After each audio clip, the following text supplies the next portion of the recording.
All right, hail duelist. We are here today with Shane Ryker. His Altergeist deck got first place today in our local tournament, and we're going to go ahead and do a deck profile on him. So Shane, go ahead and start us off when you're ready, man.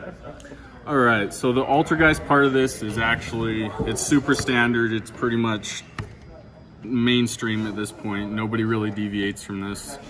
3 Altergeist multi-faker. Am I lined up right? 3 Miloseek, and then we also got 3 Marionetters, as well as 2 Soliquidus and 1 Conquery. Like I said, super standard. Nobody really deviates from this. I tried like 2 Conqueries at some points, and I've tried 0 Conqueries at some points, and this is the best way to do it, I think, anyways. So that's pretty standard for the Altergeist lineup there. Was it just getting clogged at 2?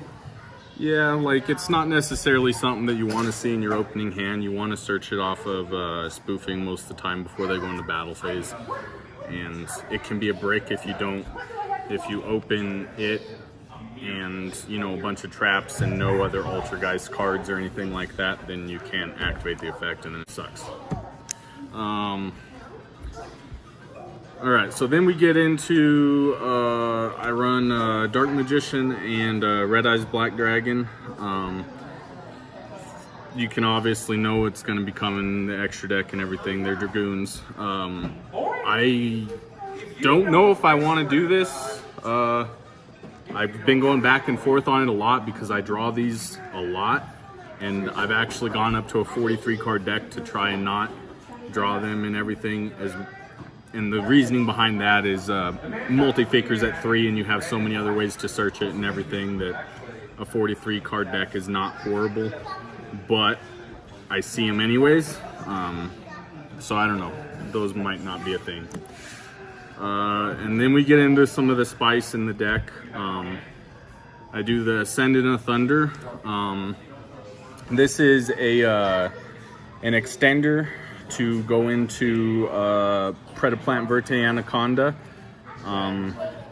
Is all you got to do is draw a Altergeist monster plus that, and then obviously that equals Verte Anaconda, and it's really good if you get a, you know, link with summon this, link with these 2, still get your search, get into Verte Anaconda, or if you get to summon this, get your trap, summon this, and still link and go into Verte Anaconda.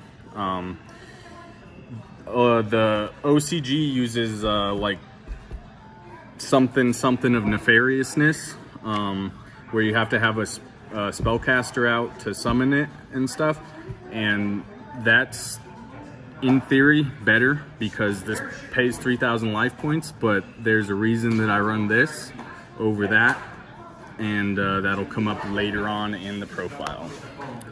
For the spells, pretty straightforward.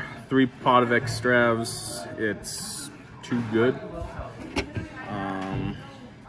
And then the 1 Red Eyes Fusion, I honestly like hard drawing this and not having to commit stuff to the board and go into the Verte Anaconda and stuff like that. I've thought about running 2 of them. But right now it's at 1, and that's so it can be played off the Verte Anaconda. Then we get into the traps, which is like 60% of the deck, as you know. I don't play any hand traps, and I mean that's just preference and stuff. I like to make my going first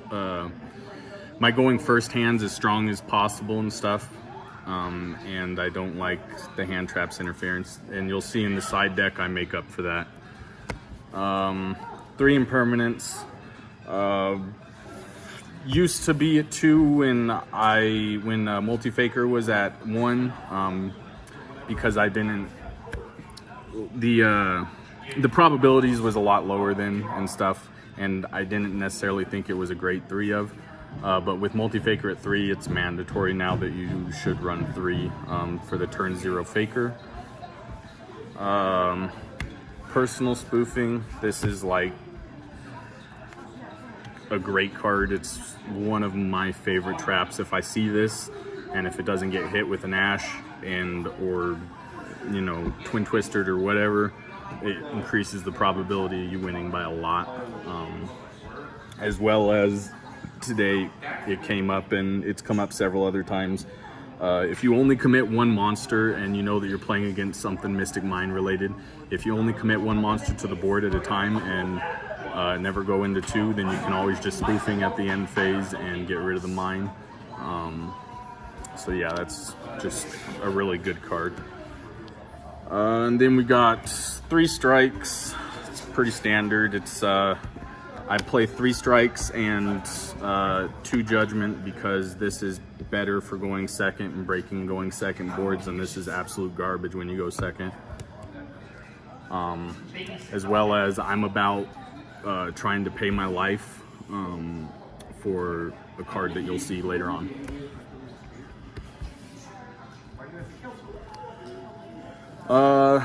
Three Trap Trick. I really like the Trap Trick engine because the Trap Trick is essentially this is 3 different traps in the deck. It's either Compulse or Heavy Storm Duster or the Impermanences that you saw earlier, and I also have another normal trap card, so it's actually 4 different trap cards. So whenever you see this, you just think, okay, I have either a Compulse, a Heavy Storm Duster, a Impermanence set, and everything, and so it's very situational and allows you to adapt to situations as you go. Compulses are... this might be Crackdown later, I don't know. I go back and forth on Crackdown because people can always kill the Crackdown and then get their monster back and everything else. But Crackdown can be way more impactful. Once again, on the Mystic Mine matchup, this is really good because you can bounce your own monsters when they're not expecting it, and then they lose the Mystic Mine at the end of the turn. 2 Heavy Storm Dusters. I think this should probably be at 3, especially around here. We got a lot of control matchups and everything. But it's all depending upon your metagame and where you're at and everything else, because this can also be hot garbage if you're playing against combo. 2 Altergeist Protocol. It's pretty standard. I side one of them out sometimes, actually probably quite often and stuff, since anytime you see the Marionetter, it equals one of these. So, and this is usually your first target that you go after over Manifestation, most of the time anyways. And then the 1 Manifestation, it's good at 1. There might have been some debate when Multi-Faker was at 1, whether or not it's 1 or 2, but right now it's definitely a 1 of. And then the Spice card out of the deck is Hope for Escape. I've kind of fallen in love with this card. So for those of you that don't know what it does, it's activated by paying 1,000 life points, and then you draw cards for each dividend of 2,000 life points that you are a difference from your opponent. So for example, if I were to activate Solemn Judgment on the first, I go first, they play something, I activate Solemn Judgment. Then when I activate this on end phase, I'm drawing 2 cards plus my draw cards, so 3 cards. Also, if you draw into a Multi-Faker off of this, you can resolve the Multi-Faker. I think that Altergeist players are making a mistake by not at least thinking about this card.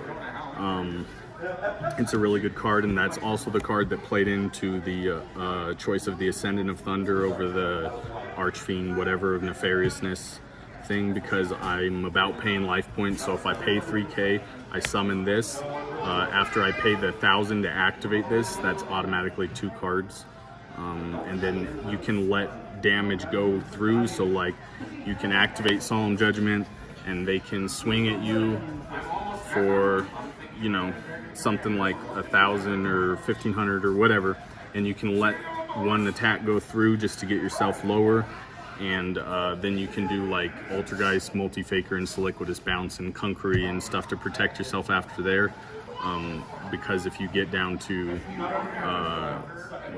3K, and then you activate the Hope for Escape, then you're going down to 2K, and then you're drawing 3 cards plus your draw card and stuff.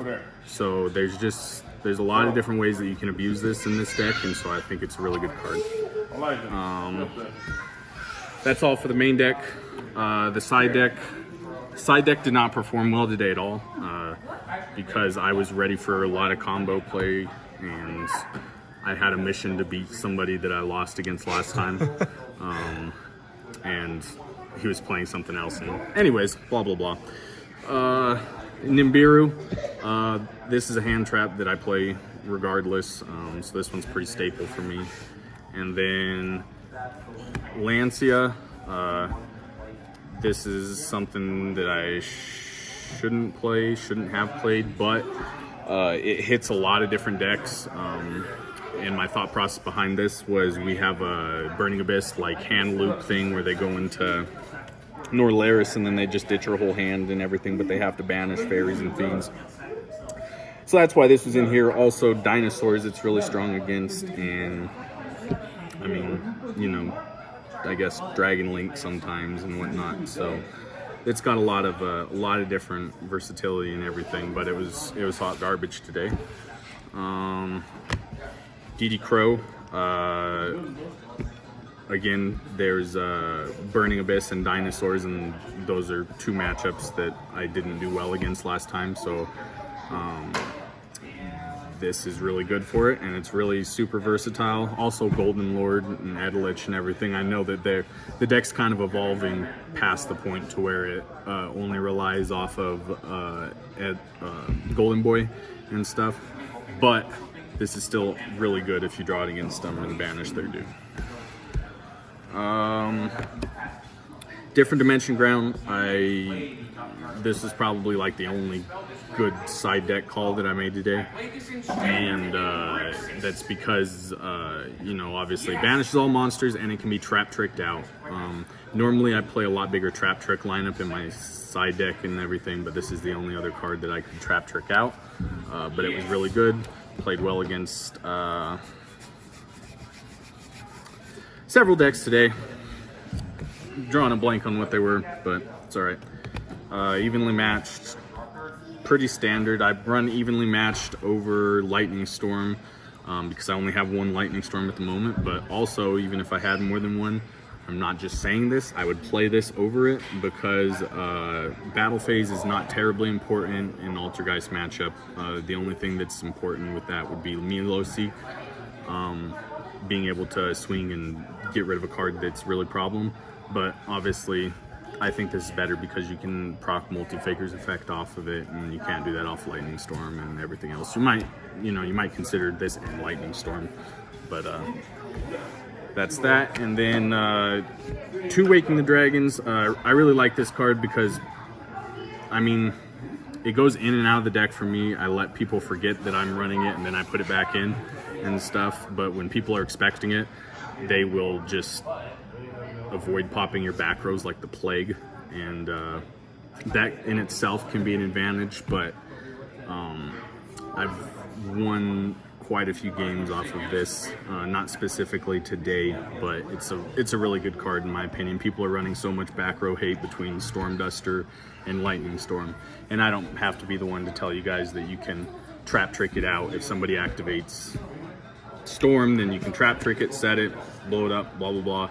If they activate heavy Harpy's Feather Duster, then you can activate it, activate trap trick, set this, get it blown up, everything else. So there's tricks with that. And then the side deck, or the extra deck, sorry, is kind of pretty standard. 3 Hextia, that's really standard.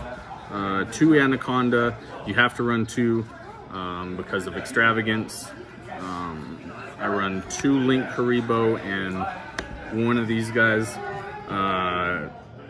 I wish this guy came into play more and stuff, but for some reason people avoid these spaces on the board, and I don't even know if they're doing it on purpose or if it's just subliminally, but they don't play on these spaces and everything. This was, if you run Rivalry of Warlords, I definitely run more of these over this because you can link your Milo Seek away and still do it under Rivalry, where you can't do that with Link Karibo. But I think that's pretty good right now. I run 2 Link Cross. Haven't really come up today, but it's just to be able to use this guy's effect if you really need to search for a multi-faker or a protocol or whatever. You can make this guy and then you can throw Link Cross over it and then get this guy's effect when it goes to the graveyard, as well as getting your 2 tokens. Access Code Talker. I didn't really play it today and stuff, but it's really good to have an option to be able to do that. I run 2 Dragoons. Once again, that's for Extravagance. It's also a valid target for Waking the Dragon. A lot of people don't expect you to bring this out with Waking the Dragon, but it's possible. And I've taken some people by surprise with it and stuff. And then the other Waking the Dragon target is Ulti Falcon, and that's just, I mean, it's a win button against certain decks, and then it's, you know, not very good against certain decks. I'm actually a really big fan of running The Last Warrior from Another Planet, and I just didn't have room for it with the 2 Dragoons, and I might think about running 1 and 1, but then you're running the risk of banishing the one that you need off of Extravagance and stuff, so I just went consistency over possible power, I guess. And that's about it. That's the deck. Right on, man. So since you upped your numbers on the extra deck, how often does Extravagance hurt?